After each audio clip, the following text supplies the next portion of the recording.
Non-return valves permit oil flow in only one direction, blocking flow in the opposite direction.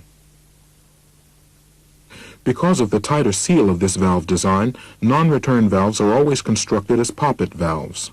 The shutoff element can be free or spring-loaded. When oil begins to move in the direction of flow, the cone is pushed off its seat and the oil passage opened.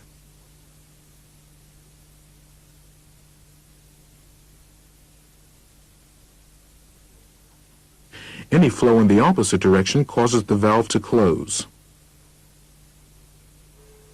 A non-return valve can have the job of holding a load in position.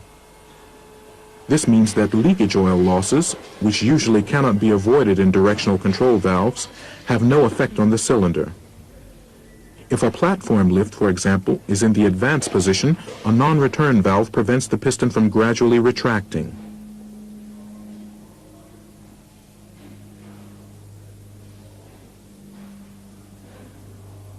But when the piston is to retract, the non-return valve must of course release the block.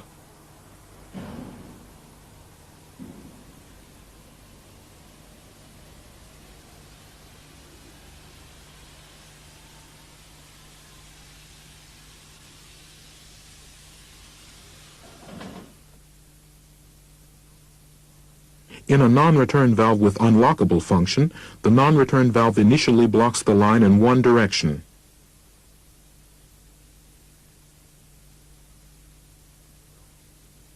When the valve is to be released, the seat is lifted hydraulically via a control line and the working line is open for the return flow of the oil.